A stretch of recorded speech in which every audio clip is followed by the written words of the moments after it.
Last time I handpicked 10 of the most ecchi, poorly animated, incestual, borderline criminal anime I could find, and I've been called back yet again, though this time I will be upping my game. Some of you thought I went too easy. Some of you also suggested straight hentai like Boku no Pico. For various moral reasons, that one will not be on this list. I am confident though that this selection of anime is even more deplorable than the last. So whether you're trying to avert your eyes from these abominations or seek them out, no judgment. Here are another 10 anime you should never watch. To come right out of the gate with it, Conception sets up a distant relative romance that will soon bring child into this world. If that wasn't already enough of a surprise in the first 60 seconds, the romantic cousins are transported to a world where the girl gives birth to an Aladdin-type genie that the MC must fight off. So now, not only are we getting a forbidden love story, but also an isekai. Two of the worst genres of anime have joined forces to create a bastard child. But that's just the beginning of it. It turns out that the MC is pivotal in saving the Mushroom Kingdom, and to do so he must breed with 12 women, one for each of the horoscopes, so that they can birth what are called star children. Let that sink in. Not only is the incest anime now an isekai, but it's also a harem show with awkward breeding scenes. To add to this fire, this annoying flying raccoon is used as a springboard for ecchi jokes. This rat, only 2 episodes in, jerks the MC in public. I wish I made that up. I wish I didn't have to stare in the mirror at myself after witnessing bestiality be deployed by the beast. That is as far as I could go. There's no need to comment any further.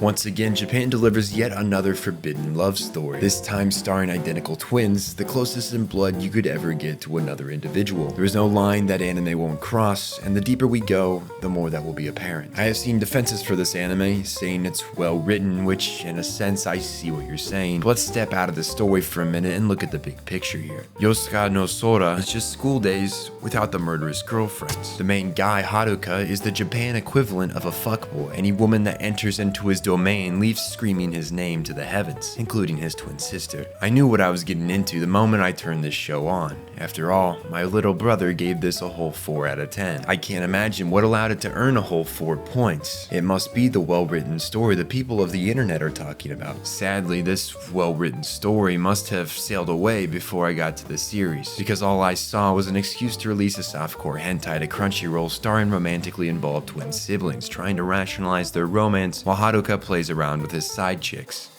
What happens when your anime lacks budget, story, and proper management? The answer could be a variety of shows, but in this case it is Gibiate, a battle shonen failing in everything that a battle shonen is. The characters are flatter than the monsters themselves, and that's because there's CGI. Yes, the worst thing that happened to the animation industry, the ability to perform poorly done CGI, and all too often perform shortcut that ruined the great story of Berserk onto the Trigun reboot. It makes me angry anytime I see it. There is a case to make for using CGI in anime. AOT did it and it was okay. Still, animation trumps it. But this is definitely not a good case file for why CGI should stick around in the anime world. I'm honestly not sure what's worse, the cliche background story on a character right before they die, or this alien abomination. Not to mention, these monsters are transformed people whose archetype is based on their ethnicity. Now look, that is an interesting concept and thought. They just have to be real careful about its execution. You know, I didn't see any crazy stereotypes or anything. It was probably just to grab some more attention.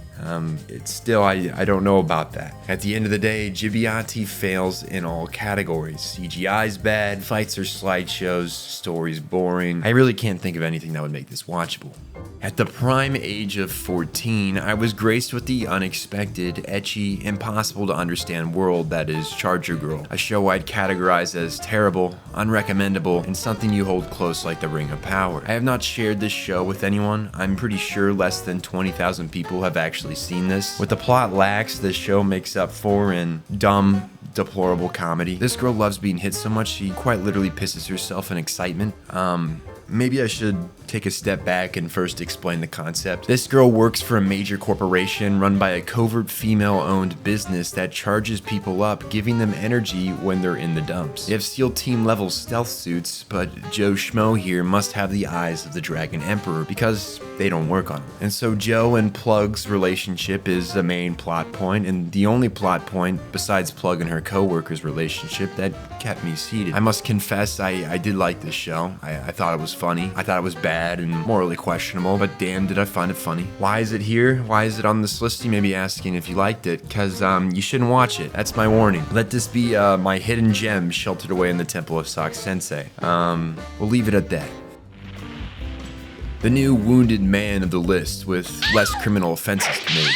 Well, I spoke too soon there. Violence Jack is what every macho, violent waste of studio money is. Somehow I'm always there, fixated on the werewolf-sized dudes punching and killing the bad guys. This time, a Mad Max-esque samurai and a slumlord who runs a female slave trade. It's baffling where they get their ideas. Despite the anime being named Violence Jack is more of an always present entity causing, well, violence, and isn't the star of the show, mostly being secondary to whatever the current main plot side characters are. Jack just shows up to do his thing and make the bad guys dead guys. That's kind of his job. The show kind of loses me when it gets extremely explicit, you know, like their assault scenes.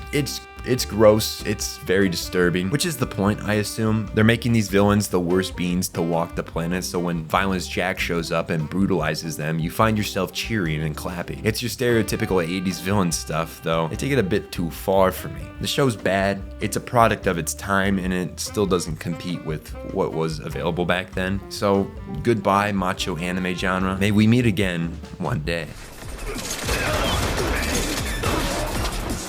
I had to mention it at some point. X-Arm is the joke everyone made it out to be. There will never be a worse full-season anime that ever crosses my path, though the future is uncertain, and something may surpass the uncanny valley of a CGI and animated characters standing side by side. One cannot be certain where exactly X-Arm went wrong, as the possibilities are endless. Did they not have the budget? Was the studio poorly managed? Did the writers forget to show up to work sober? I've talked about it here before in its own video, so I won't rehash my thoughts too much. X-Arm failed because they could not succeed in any aspect that makes anime good. It's a lesson to all animation studios of what not to do, as many things on this list are.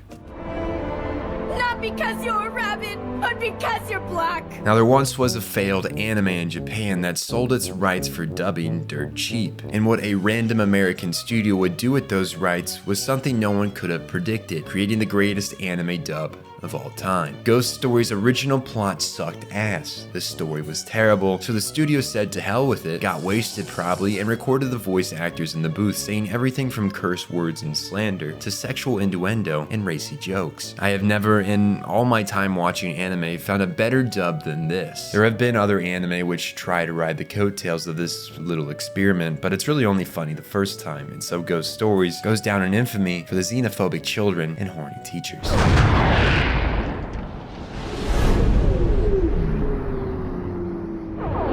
Anime doesn't really have any good zombie series, unless you want to count this one. A show, fun for the whole family, that definitely doesn't overplay the ecchi tag, causing you to mindlessly scream at the screen, asking God why. Why did you let them create this? While simultaneously thanking him, because is there anything funnier than the idea of a swordswoman cutting down troves of zombies with a wooden sword, riding a military-grade Hummer, and a kitchen apron? The answer is no. The balls to create something so deplorable is commendable in some way. I really don't know how they did it. The plot has crater-sized holes. Here the crew is trapped with no escape, when they could really just hop the fence. The size of the zombie horde shrinks and expands based on the motivation of the animators. We all know where the budget went. To add to the conversation, the only non-white character to appear is the most tone-deaf stereotype of a black man I have ever seen. They even made him a Mr. Steal Your Girl crazy guy that assaults a woman. I don't know if this was intentional. If it was, holy shit, do these writers need to experience the world. Moving past that, the ecchi fan service just progressively gets stranger and more apparent as you get deeper. But you're already in deep enough where you want to know what happens, and so you just can't quit. But boy, should you.